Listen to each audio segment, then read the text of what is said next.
नमस्कार। आज के वीडियो में आप सबका स्वागत है। आज हम लोग पढ़ेंगे कक्षा 8 का चैप्टर 5 परोपकारस्य फलम। तो चलिए शुरू करते हैं हम लोग अपना चैप्टर।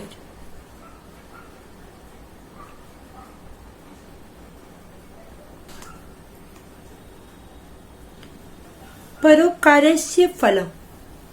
आपको शीर्षक से ही पता चल रहा है कि परोपकार का फल, परोपकारस्य फलम, परोपकार का फल अर्थात दूसरों की भलाई करने का जो फल मिलता है उसके बारे में इस पाठ में हम लोगों को पढ़ना है। तो इस पाठ में हम लोग इस पाठ का हिंदी अनुवाद और इसके अभ्यास प्रश्न को हल करेंगे। इस पाठ में आप देख रहे हैं कि उपपद विभक्ति के बारे में बताया गया है कि कारक की विभक्तियां जो हैं विशेष अर्थ में किस प्रकार से लगती हैं। उपपद विभक्ति का यूज इसमें सिखाया गया है। तो चलिए हम लोग पाठ के माध्यम से देखते हैं कहाँ कहाँ पर उपपद विभक्ति का प्रयोग हुआ है और इस पाठ का अर्थ क्या है। कस्मिंश्चित् नगरे एकः 10 वर्षीय बालकः अवसत्। किसी नगर में एक 10 वर्ष का बालक रहता था। सः विद्यालयं प्रति गमन समये पुस्तक स्यूतेन सह अन्यमपि स्यूतं नयति स्म। वह विद्यालय की ओर जाते समय पुस्तक के थैले यानी स्कूल बैग के साथ, स्यूतेन मतलब होता है बैग, थैला, तो स्कूल बैग के साथ पुस्तक स्यूतेन, स्कूल बैग के साथ अन्यमपि स्यूतम, दूसरा थैला, नयति स्म, ले जाता था। तस्मिन् दंतफेन दंतकुर्चादीनि दैनन्दिनोपयोगिनी वस्तुनि भवन्ति स्म। उस थैले में या उसमें दंतफेन यानी टूथपेस्ट, दंतकुर्चादिनी यानी ब्रश और दैनन्दिनोपयोगिनी यानी दैनिक उपयोग की वस्तुएं भवन्ति स्म होती थीं। शीघ्रमेव गृहात् निर्गत्य सह गृहं गृहं गत्वा तेषां विक्रयणाय प्रयतते स्म। शीघ्र ही यानी जल्दी ही, घर से निकलकर, गृहात् निर्गत्य घर से निकलकर, स गृहं गृहं गत्वा वह घर घर जाकर, तेषां विक्रयणाय उसे बेचने के लिए, प्रयतते स्म प्रयत्न करता था। यदा विद्यालय समयः भवेत्, जब विद्यालय का समय होता, तदा सह विद्यालयं प्रति गच्छति स्म, तदा सह विद्यालयं गच्छति स्म, तब वह विद्यालय जाता था।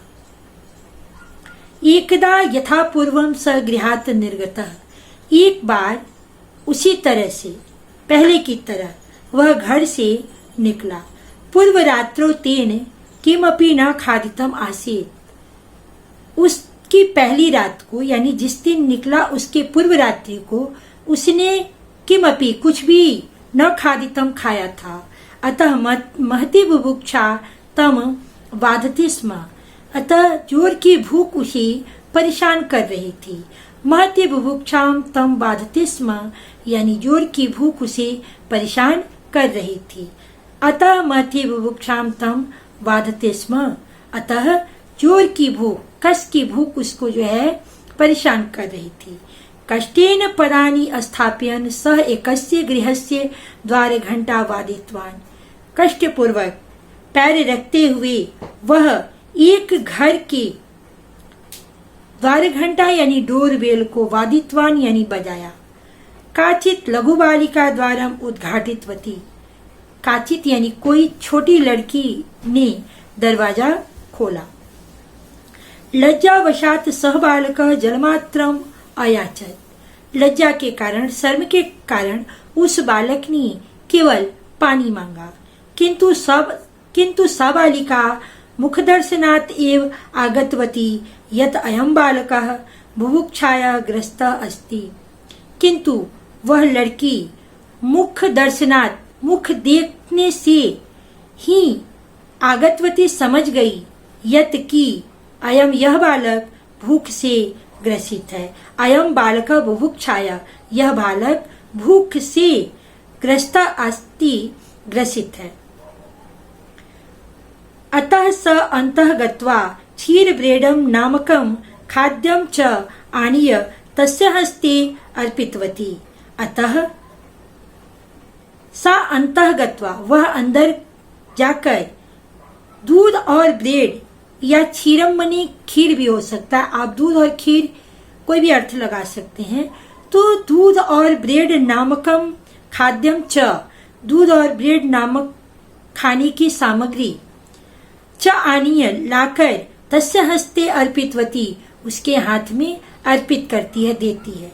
बालका तस्या मुखमेव सकृतम निर्निमेष्य दृष्ट्वा तया दत्तम सर्वम मौनेन अखादत, बालक ने उसके मुख को सकृतम एक बार, निर्निमेष बिना पलक गिराए एकटक देखा, और तया उसके द्वारा दत्तम दिए गए सब सर्वम सब कुछ, मौनेन अखादत चुपचाप खा गया।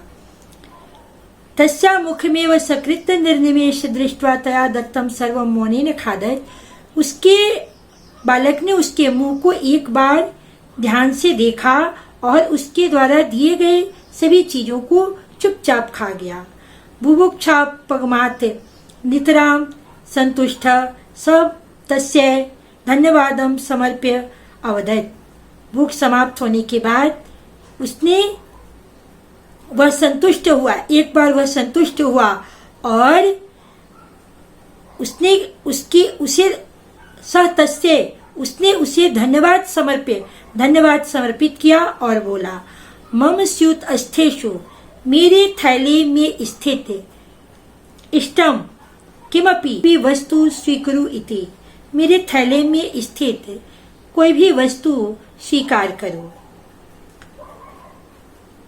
वस्तु स्वीकारम निराकुर्वती सबालिका अवदत, वस्तु को स्वीकार करने से इनकार करती हुई, मना करती हुई वह लड़की बोली, उपकारस्य प्रत्युपकार रूपेण किमपि न स्वीकरणीयम, उपकार के बदले में किए गए प्रत्युपकार के रूप में किमपि कुछ भी न स्वीकार करना चाहिए, कुछ भी स्वीकार नहीं करना चाहिए।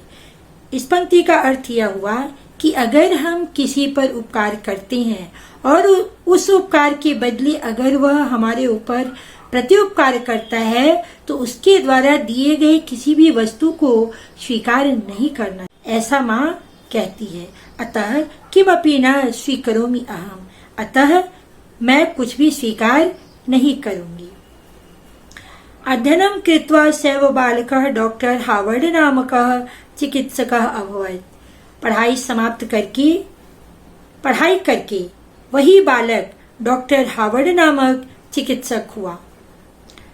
एतदंतरम गतानि बहुनि वर्षाणि, इस प्रकार से बहुत वर्ष बीत गए। डॉक्टर हावर्डस्य चिकित्सालयं प्रति नितराम अस्वस्थता काचित आनीता, डॉक्टर हावर्ड के चिकित्सालय की ओर पूर्ण रूप से अस्वस्थ किसी को आनीता लाया गया।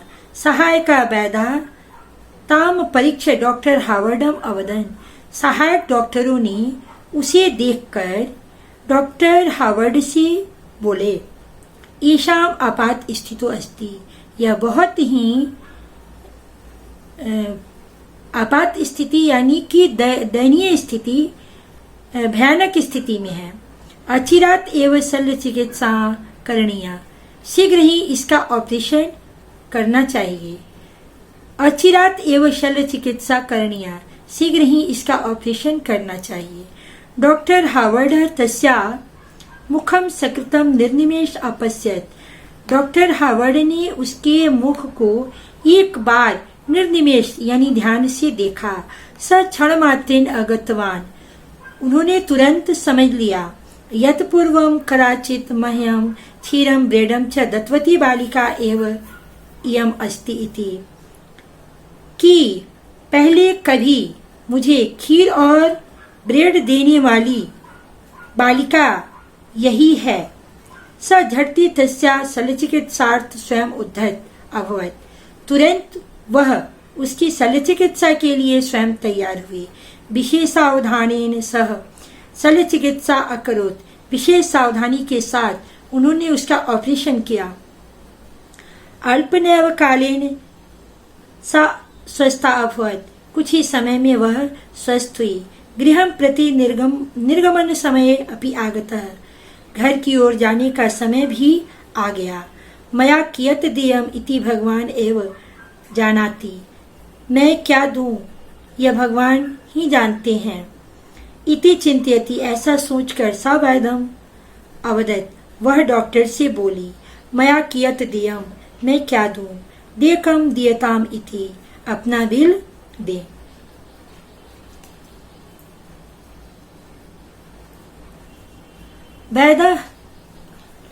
वैद्यः मंदाहासं पूर्वकम् एकं पत्रं तस्याः हस्ते स्थापितवान्, तत्र लिखितम् आसीत्। डॉक्टर ने हंसते हुए एक पत्र उसके हाथ में दिया रखा।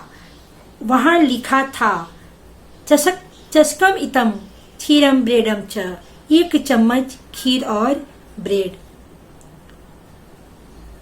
सत्यमेव उच्यते, सच ही कहा गया है कि भवन्ति नम्रास्तर्वः फदो गमय नवाभि भूरि विलंबिनो घना, अनुद्धता सत्पुरुषा समृद्धि भी स्वभाव ये वैश्य परोपकारिणाम।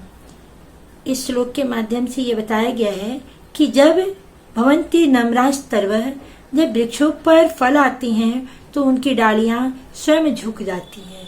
उसी प्रकार से जल से आच्छादित बादल जो हैं वह स्वयं धरती पर बरस जाते हैं, और धन से समृद्ध होने के बावजूद भी जो सत्पुरुष होते हैं वो स्वभाव से ही परोपकारी होते हैं।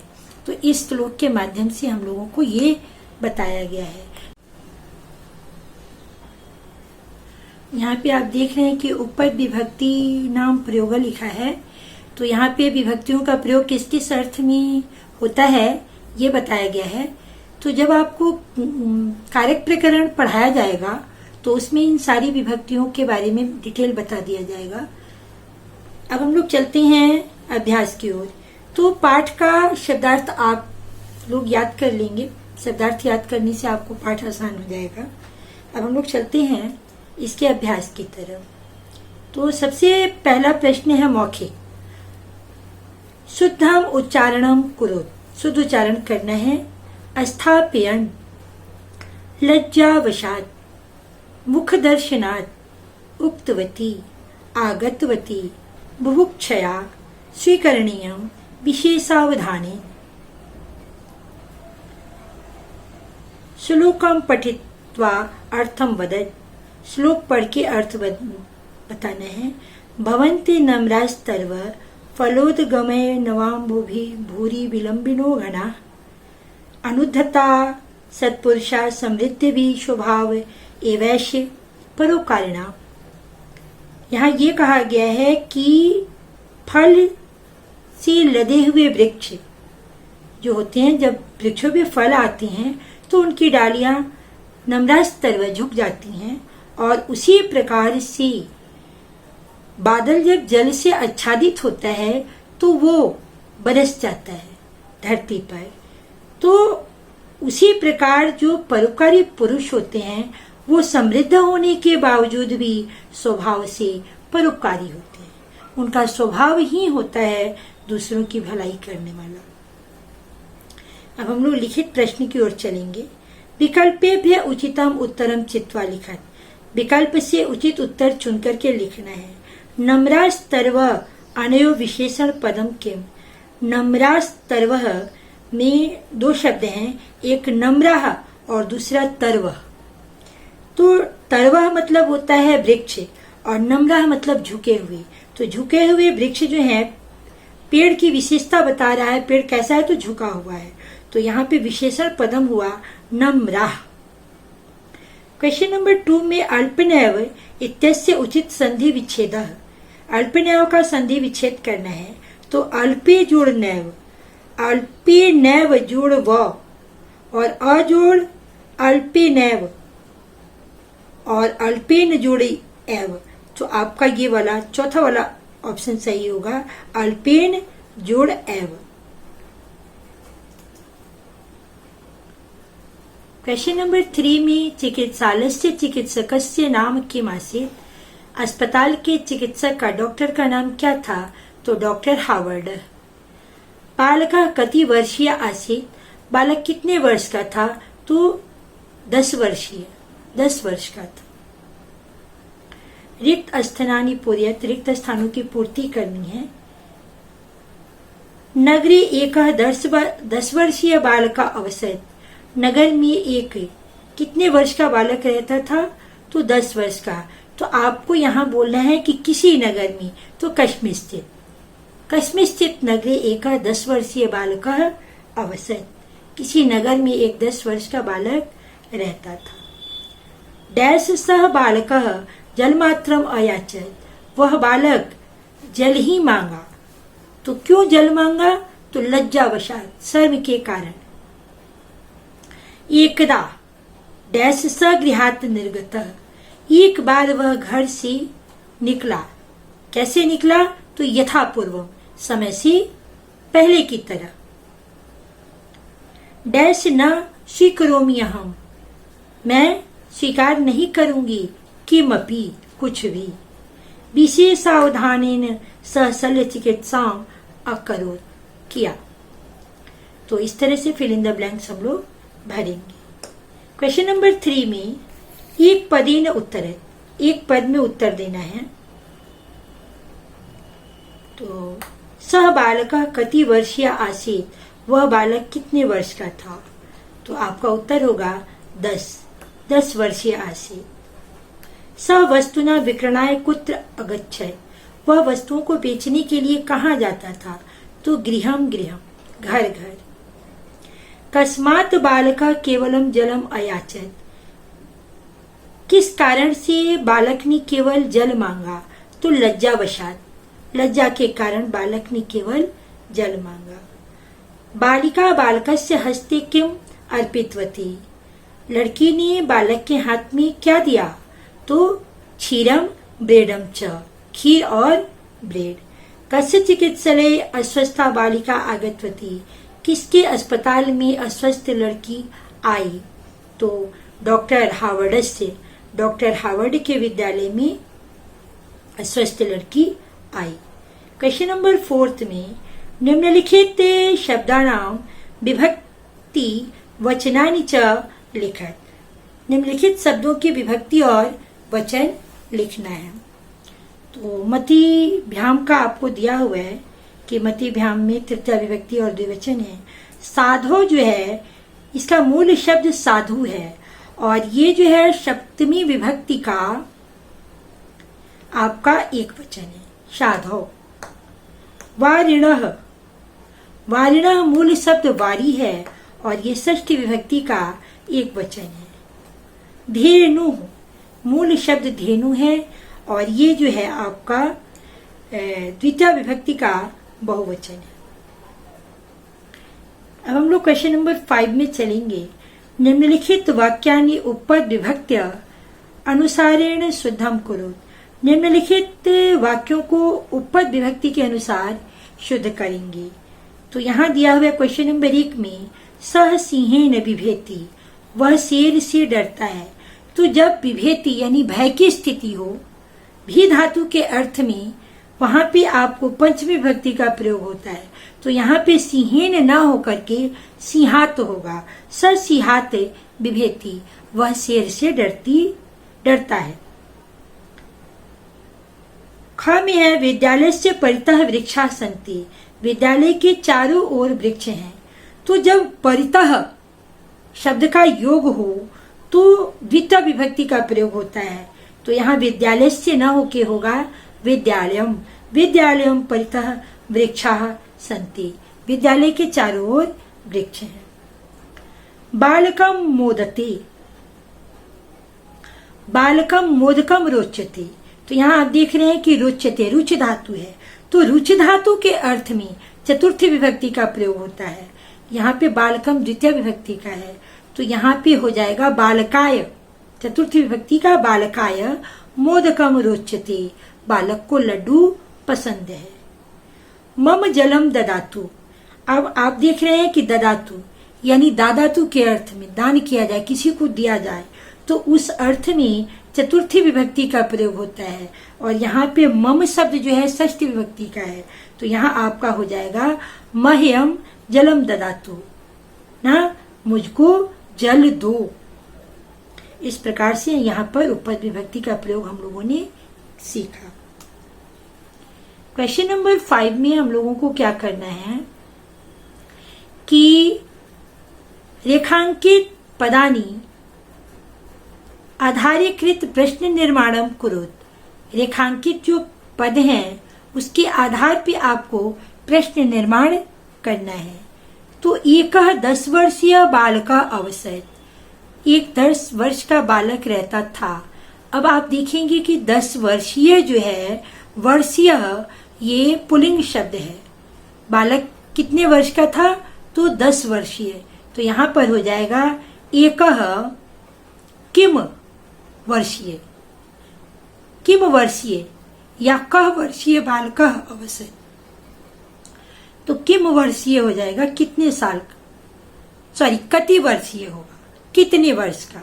एक कति वर्षीय बालक अवसर, कति वर्षीय कितने वर्ष का प्रश्न आपसे पूछा जाएगा। सगृहात निर्गतः, तो यहाँ देख रहे हैं आपके गृहात में पंचमी विभक्ति है, तो आपको प्रश्नवाचक शब्द में कस्मात, स कस्मात निर्गतः, वह कहाँ से निकला।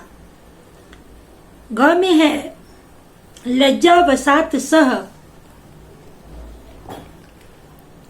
लज्जावसात सह जलमात्रम अयाचत, तो यहाँ पे प्रश्नवाचक हो जाएगा कस्मात सह बालकः जलमात्रम अयाचत, किस कारण से उसने केवल जल मांगा। कस्मात स बालिका अस्वस्था अभवत, वह बालिका अस्वस्थ थी।